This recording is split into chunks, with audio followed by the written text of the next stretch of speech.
إن الحمد لله نحمده على نستعين على أمور الدنيا والدين. اللهم صل وسلم على سيدنا محمد نور الأشرار وودائع الرجال وجمعنا في كل أطوار وعلى آله وصحبه أجمعين. أما بعد. Segala puja dan puji syukur mari kita bersama-sama memanjatkan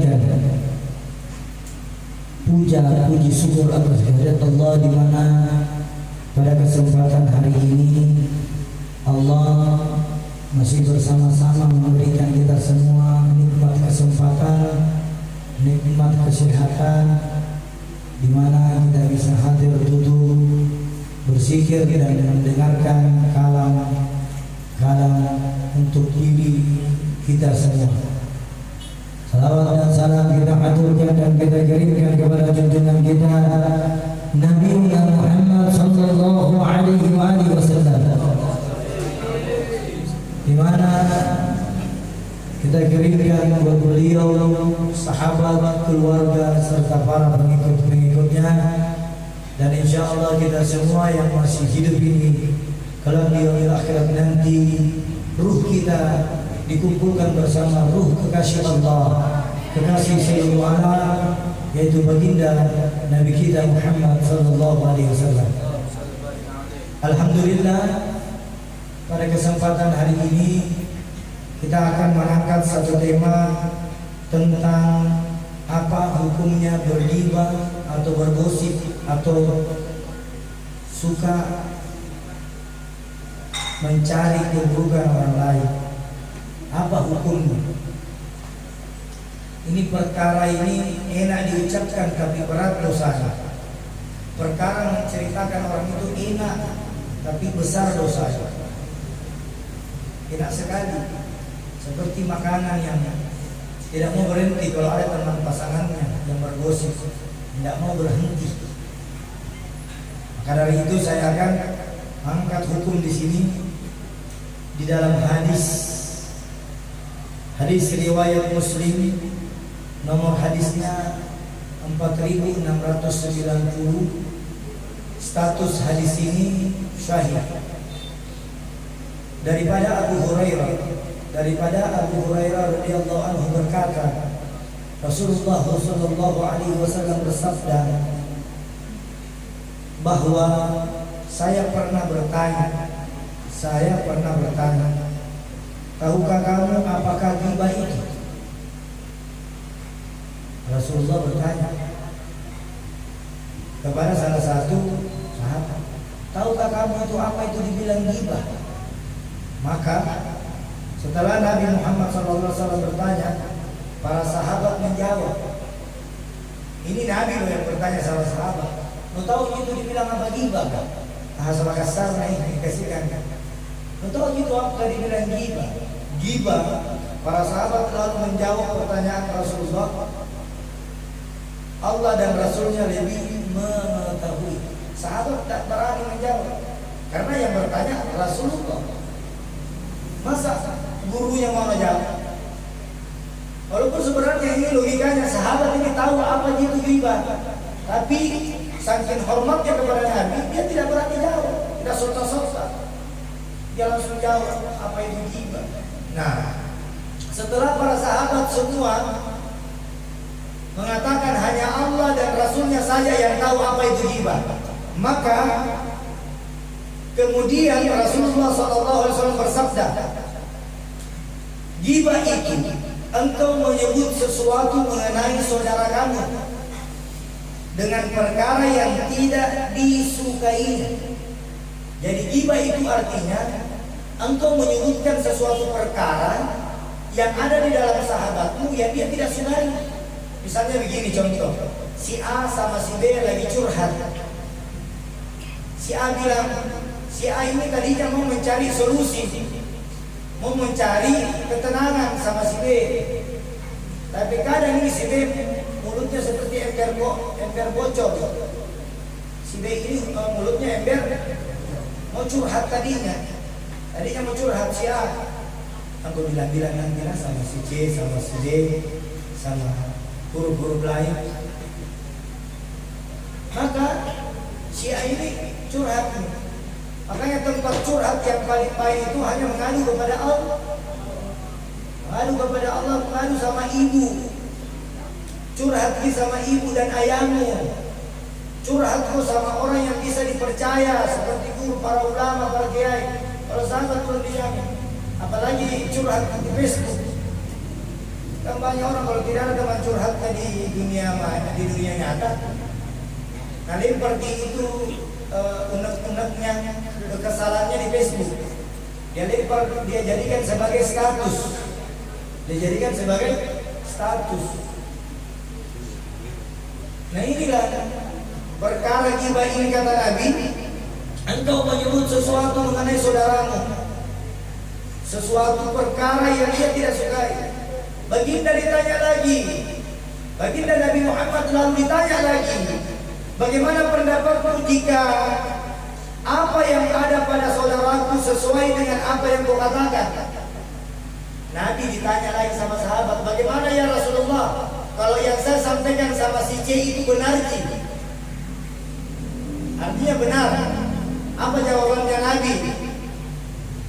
Jawabannya Nabi menjawab, jika apa yang engkau katakan itu benar-benar ada pada diri saudaramu, maka itulah yang namanya berbuat ghibah atau mengumpat. Berghibah, itu dibilang ghibah. Penasaran lagi sahabat, kalau tidak benar ya Rasulullah. Rasulullah lalu menjawab, itulah orang munafik. Itulah orang munafik, berghibah. Begini bahasanya, saya mau sampaikan sama jemaah. Pernah kira-kira diceritai sama orang yang tidak ada di dalam derita? Ini pasti ada pengalaman khusus. Tidak ada di dalam derita, itulah yang namanya apa tadi saya bilang? Munafik. Nah, kalau itu benar, kalau memang benar apa yang saya ceritakan itu tadi, kata Nabi, sahabat lalu bertanya, kalau Rasulullah, kalau si A memang berbuat begini, lalu saya sampaikan sama si C, apa hukumnya? Lalu Nabi mengatakan itu ghibah. Berarti baik buruknya perkara yang ada di dalam saudara kita jangan disebarkan, kecuali ilmu agama. Misalnya contoh, ada IGK misalnya, kita lihat nasihat-nasihat ulama, kita sebarkan di mana-mana. Ini yang dapat pahala yang tidak terputus sampai kalian mati. Kenapa? Selama status itu tidak terhapus, maka selama status itu memberikan kamu celengan di akhirat.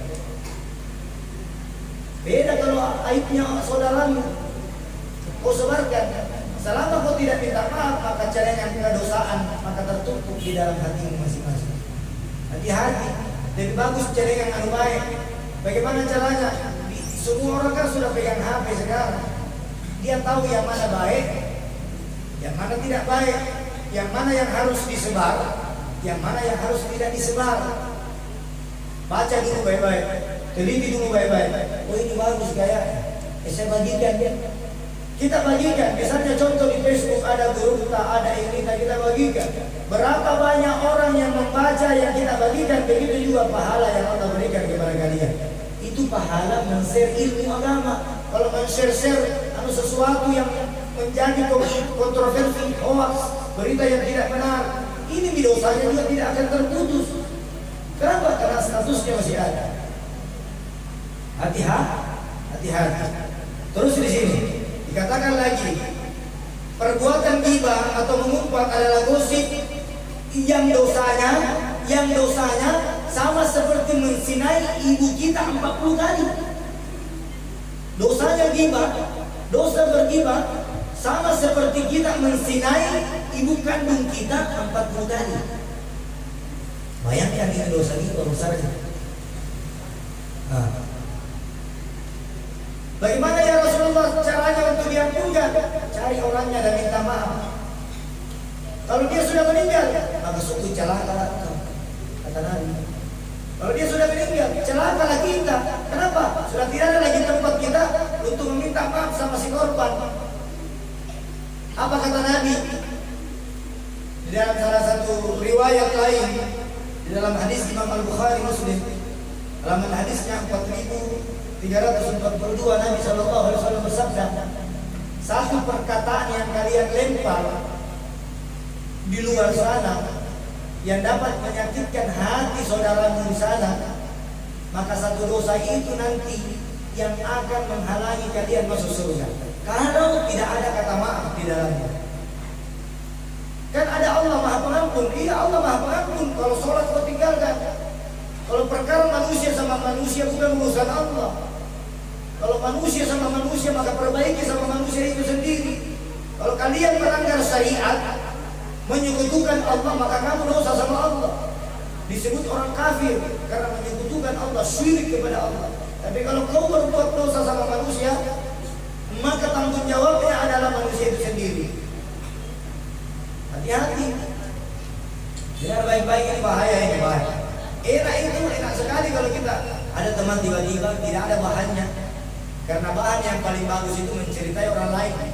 Bahan paling bagus itu kalau duduk-duduk rombong-rombongan menceritai aib orang lain, itu paling enak.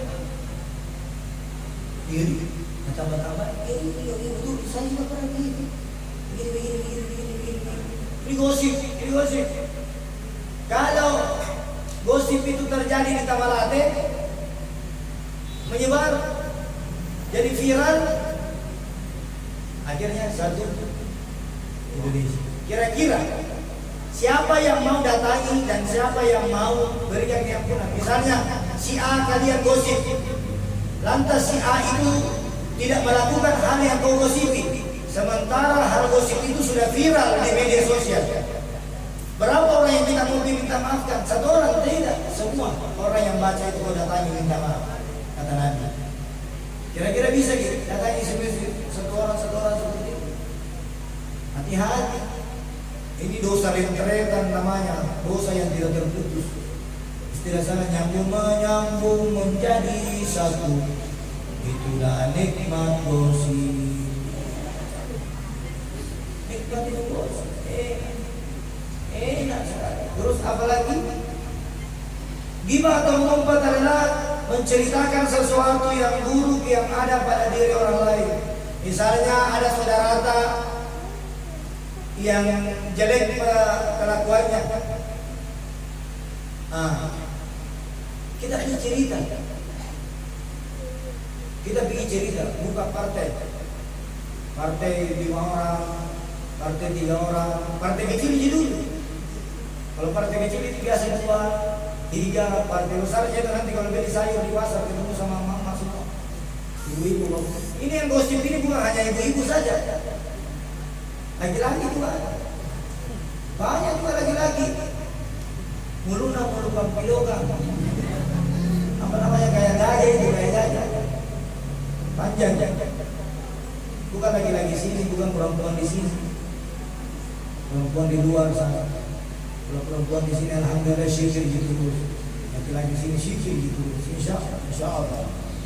Diceritakan mengenai orang yang mungkin berkaitan sama aib yang ada diceritakan seseorang itu tadi, maka agamanya di dunia ini akan dihapuskan oleh Allah. Tidak ada agamanya. Orang yang sudah berghibah tidak ada agamanya, kata Allah. Di sini ini ayatnya, kita dengar lagi ya. Siapapun yang suka bergosip, berghibah, maka dia tidak disebutkan beragama karena dia tidak mempunyai keturunan akhlak. Tidak ada keturunan akhlaknya. Keturunan gosipnya banyak. Itu keturunan bukan saja melahirkan, itu bukan disebut. Ada keturunan tidak baik, ada keturunan baik. Kalau keturunan orang yang suka bergosip, keturunannya tidak baik. Kalau keturunan yang baik adalah yang menyembunyikan aib, kecuali kata Nabi kecuali dibutuhkan saksi. Kan sekarang banyak saksi. Sekarang itu timbangan tidak adil sekarang, banyak saksi-saksi palsu. Ini gosip ini yang namanya bergibah. Yang salah jadi benar, yang benar jadi salah. Ini yang banyak terjadi. Di mana kita mau lari? Sini alhamdulillah, kalau kita lari sama polisi, kalau kita kehilangan atau dipukul di luar sana lari di polisi mengambil laporan tak, tapi kalau tidak ada uang polisi tidak akan cari. Katanya pengayom masyarakat. Tapi kalau tidak ada uang, kasus kedua lagi. Di sini dikatakan lagi, kau bisa selamat di dunia ini katakan. Dari hal gosip, bergibah, kau bisa selamat. Kau bisa selamat, tapi carilah seseorang yang amanah katakan. Yang amanah susah. Sekarang orang baik saja ini banyak disingkirkan, yang tidak baik yang diangkat semua pangkatnya. Sekarang ini yang terjadi, yang baik-baik disingkirkan, yang tidak baik diangkat. Kenapa yang tidak baik diangkat semua? Supaya bisa kerjasama dari A sampai Z. Karena kalau ada A yang tidak baik, B baik, Z baik, C baik, selang-seling, maka pekerjaannya tidak mulus. Tapi kalau dari A sampai Z tidak baik, pekerjaannya mulus. Apa pekerjaannya? Bisa dia putar yang tidak baik menjadi baik, yang baik menjadi tidak baik. Dia putar ini. Alhamdulillah. Ini gosip ini. Yang kedua, yang keempat, ghibah atau mengumpat atau gosip boleh berlaku melalui lisan, tulisan, gambar dan melalui bahasa. Tahu begini, gosip itu bukan melalui mulut saja. Tulisan juga itu bisa dibilang gosip kalau beritanya bohong. Jadi gosip itu boleh berlaku seperti lisan. Ini lidah, lisan, tulisan, gambar atau melalui bahasa. Gambar misalnya, kita didapat sama laki-laki sama perempuan jalan berduaan, nah foto. Baru nak kirimkan, tadi itu dia istrimu sama begini. Padahal anda tahu siapa dia. Bisa saja begitu kan? Detektif Conan, apa namanya? Detektif. Sekarang kan seperti ini. Sekarang begitu. Kunjungan apa saja, pemerintah apa saja, pasti kalau sudah bicara sampai ambil gambar dulu, laporan di kantor. PLN juga begitu datang. Listrik juga begitu tadi, pasti ambil gambar. Nah, ini yang bahaya kalau gambar nanti itu ditambah. Ini mencuri, ini tidak mencuri. Ini yang bahaya. Ini dosa tangan baik. Kira-kira kita bisa men-share sesuatu kalau tidak ada tangan? Ada yang bisa? Ada yang bisa kunci HP-nya kalau ada berita agama mau dibagikan? Bisa dikirim tidak tanpa tangan? Hah? Tidak bisa. Masa kita kunci pakai lidah? Kan tidak. Melalui tangan. Hati-hati di tangan. Makanya ceramah Habib yang kemarin, hati-hati dengan dua perkara, tangan dan lisan. Tanganmu ini tidak berguna, lisanmu ini juga tidak berguna kalau tidak ada tangan. Dua ini anggota badan yang paling penting untuk menyebar berita-berita yang benar ataupun berita-berita yang tidak benar. Terus yang kelima, walaupun yang diperkatakan itu betul, kata Nabi, walaupun diperkatakan itu betul, tersebut itu yang dibilang ghibah, mengumpat, diharamkan. Hukum berghibah itu hukumnya haram. Berarti kalau dihukumi sebagai haram, berarti dosa besar. Kalau hukumnya, berarti dosa besar. Terus dunia sosial hari ini mudah 4 orang. Dunia sosial, artinya dunia media sosial. Banyak sekali nanti orang. Dulu orang dosanya orang-orang dulu sebelum ada HP sedikit dibanding dosanya orang-orang sekarang. Kalau kita mau tahu, dosanya orang-orang dulu itu tidak sebanding dengan dosanya orang-orang sekarang. Karena orang-orang dulu belum tahu ada HP. Di HP di sini banyak sesuatu yang boleh dilihat, juga banyak sesuatu yang tidak boleh dilihat. Hati-hati dengan media sosial.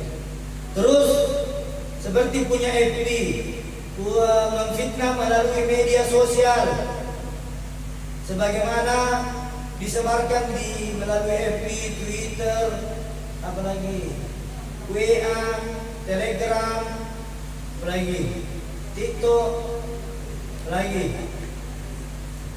pokoknya media sosial semua di sini.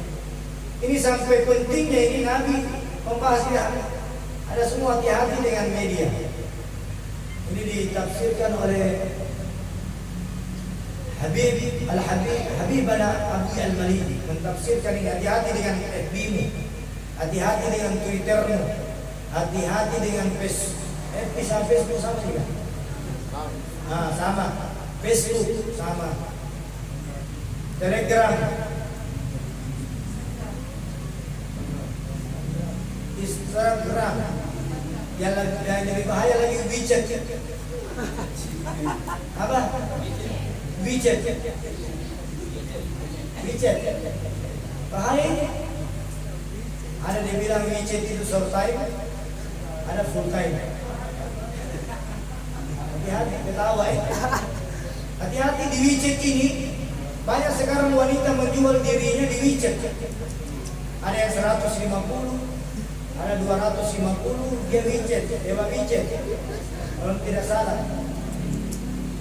Menggadaikan harga dirinya lewat media sosial. Banyak orang sekarang menjual dirinya melalui media sosial. Ada yang menjual dirinya, ada yang menjual tubuhnya, ada yang menjual tangannya, ada yang menjual lisannya, ada yang menjual auratnya di Facebook. Facebook ini hati-hati. Kalau kita tidak menjual diri, bisa saja menjual aurat. Bagaimana caranya Habib menjual aurat? Mengupload foto yang tidak pakai jilbab, selfie, seperti selfie anjing, kasih keluar lidah. Ini hukumnya haram. Selfie kasih keluar lidahnya, kayak anjing yang kalau diburu itu gosok-gosok.